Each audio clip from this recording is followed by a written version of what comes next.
திமுக அதிமுக கூட்டணியில் தேமுதிக மற்றும் பாட்டாளி மக்கள் கட்சியின் ராமதாஸ் பிரிவு, ஓபிஎஸ் ஆகியோர் எந்த கூட்டணியில் இணைவது என்பது தொடர்பாக இன்னும் முடிவெடுக்காமல் இருப்பதால் கூட்டணிகளை இறுதி செய்வதில் இன்னும் குழப்பம் நீடித்துக் கொண்டே இருக்கிறது. தேமுதிகவை பொறுத்தவரை கடந்த முறை 2021ஆம் ஆண்டு சட்டமன்ற தேர்தலில் கடைசி நேரத்தில் அதிமுகவுடன் கூட்டணியை முறித்துக் கொண்டு வெளியேறியது. அமமுகவுடன் கூட்டணி சேர்ந்து 60 இடங்களில் போட்டியிட்டது. 60 இடங்களில் போட்டியிட்டு 0.4% வாக்குகளையே பெற்றது.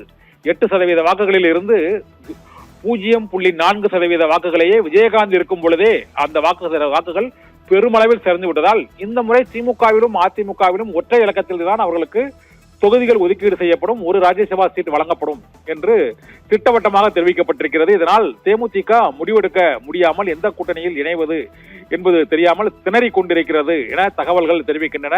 அதிமுக கூட்டணியை பொறுத்தவரை எடப்பாடி பழனிசாமி 6 எம்எல்ஏ தொகுதிகளும் ஒரு ராஜ்யசபா தொகுதிக்கான உத்தரவாதம் ஏற்கனவே கடிதம் மூலமாக அந்த கட்சிக்கு வழங்கப்பட்டு விட்டது. அதனால் 9 தொகுதிகளையாவது அல்லது இரட்டை இலக்கத்தில் தொகுதிகள் வேண்டும் என்று தேமுதிக பிடிவாதமாக இருக்கிறது. இங்கு திமுக கூட்டணியை பொறுத்தவரை காங்கிரஸ் ஒருவேளை வெளியேறினால் அதற்கு 8 எம்எல்ஏ தொகுதிகளும் ஒரு ராஜ்யசபா சீட்டும் வழங்குவோம் என்று திமுக தரப்பில் உறுதியளிக்கப்பட்டிருப்பதாக கூறப்படுகிறது. அதனால் எந்த பக்கம் செல்வது என்பது தெரியாமல் தேமுதிக முட்டுச்சந்தில் தற்பொழுது நிற்கிறது. கடந்த முறை போல அது அமமுகவுடன் கூட்டணி வைத்தது போல இந்த முறை தாவேகாவுடன் அவர்கள் கூட்டணி வைத்தால் இந்த முறையும் சட்டமன்றத்துக்குள் தேமுதிக நுழைய முடியாத சூழ்நிலை ஏற்பட்டுவிடும் என்ற ஒரு சிக்கல் ஏற்பட்டிருக்கிறது. அது தவிர இந்த முறை 4 முனை போட்டி என்பதால் பெரும்பாலான தொகுதிகளில் வாக்கு வித்தியாசம் 5000 வாக்குகளுக்குள் தான் இருக்கும் என்றும், கடந்த முறை தேமுதிக பெற்ற வாக்குகளால் சுமார் ஒரு 20 தொகுதிகளில் தாக்கத்தை ஏற்படுத்தி இருக்கிறது. திமுக அதிமுக 2 கட்சிகளும் தோல்வி அடைவதற்கு தேமுதிக ஒரு காரணமாக இருந்திருக்கிறது. அந்த கட்சி ஒரு தொகுதிகளிலும் வெற்றி பெறாமல் 0.4% வாக்குகளே பெற்றிருந்தாலும் தேமுதிகவில் வெற்றி வாய்ப்பை இழந்த தொகுதிகள் ஒரு 10 தொகுதிகளுக்கு மேல் திமுகவிலும் இருக்கிறது, அதிமுகவிலும் இருக்கிறது. இந்த முறை அத்தகைய சேதாரம் ஏற்பட்டுவிடக் கூடாது என்பதால் தான் அமமுகவை தென் மாவட்டங்களில் 23 தொகுதிகளில் அதிமுக தோல்விக்கு காரணமாக இருந்தவராக கூறப்படும் டிடிவி தினகரனை முன்னரே அங்கு அதிமுக பாஜக கூட்டணியில் அவர்கள் சேர்த்துக் கொண்டார்கள். அதனால் இந்த முறையும் தேமுதிகவிற்கு இருக்கும் வாக்கு வங்கியை பொறுத்தவரை அவர்கள் பாட்டாளி மக்கள் கட்சிக்கு நிகரான இடத்தை தங்களுக்கு வழங்க வேண்டும் என்று திமுக கூட்டணியிலும் அதிமுக கூட்டணியிலும் வலியுறுத்திக் கொண்டிருக்கிறார்கள். ஆனால் அதற்கு இடம் இல்லை என்பதால் தேமுதிக இந்த முறையும் தனித்து விடப்படக்கூடிய சூழ்நிலை ஏற்பட்டிருக்கிறது. திமுக கூட்டணி அதிமுக கூட்டணி இரண்டுமே கைவிரித்து விட்டன.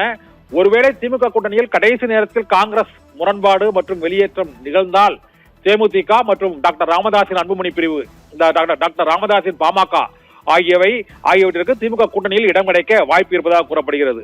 ஆனால் ஓபிஎஸ்ஐ பொறுத்தவரை அவர் இன்னும் திமுக கூட்டணியில் அவர் இணைவதற்கான வாய்ப்பு இல்லை. அதிமுக பாஜக கூட்டணியா தாவேகா கூட்டணியா என்பது குறித்து இன்று முடிவெடுத்து அறிவிப்பார் என தெரிகிறது. ஏற்கனவே தை மாதம் இறுதிக்குள் முடிவெடுப்பேன் என்று பல முறை கூறிவிட்டதால் இந்த முடிவெடுக்காத 3 கட்சிகளால் ஓபிஎஸ் மற்றும் தேமுதிக, இது தவிர டாக்டர் ராமதாஸின் பாமக பிரிவு, இந்த 3 கட்சிகளும் இணைய போகும் அணியின் முக்கியத்துவம் இந்த 4 முனை போட்டியில் மிகுந்த முக்கியத்துவம் பெறுகிறது. ஏனென்றால் 1000 ஓட்டு 2000 ஓட்டுகளில் பல தொகுதிகளில் அந்த வெற்றி வாய்ப்புகள் மாறும் என்பதால் இந்த சிறிய கட்சிகள் சிறிய வாக்கு சதவீதத்தை வைத்திருந்தாலும் அவர்களுக்கான பேர வலிமை இன்னும் குறையவில்லை என்றுதான் கருதப்படுகிறது. அதனால் திமுக அதிமுக 2 தரப்பிலும் இந்த 3 கட்சிகளையும் தேமுதிக பாட்டாளி மக்கள் கட்சியின் ராமதாஸ் பிரிவு மற்றும் ஓபிஎஸ் உள்ளிட்டோரிடம் அந்த பேச்சுவார்த்தை இன்னும் முடியவில்லை. அவர் அதிமுக பாஜக கூட்டணியில் கடைசி நேரத்தில் ஓபிஎஸ் இணைவதற்கான வாய்ப்பு இருக்கிறது என்றும், தேமுதிகவும் அந்த கூட்டணியில் இணைவதற்கான வாய்ப்புகள் இன்னும் இருக்கிறது என்றும், இந்த பேரத்தை முடிக்காமல் நீடிப்பது கூடுதலாக 1-2 தொகுதிகளை பெறுவதற்காகத்தான் இருவரும் அதை நீடிக்கிறார்கள் என்ற தகவலும் வெளியாகி இருக்கிறது. இதனால் தொண்டர்கள் தேமுதிக மற்றும் ஓபிஎஸ் கட்சி, இது போல பாட்டாளி மக்கள் கட்சியின் ராமதாஸ் பிரிவு கட்சியின் தொண்டர்கள் இப்போது குழப்பமான சூழ்நிலையில் எந்த அணியில் இருக்கிறோம் என்பதே தெரியாமல் தவித்து வருகிறார்கள்.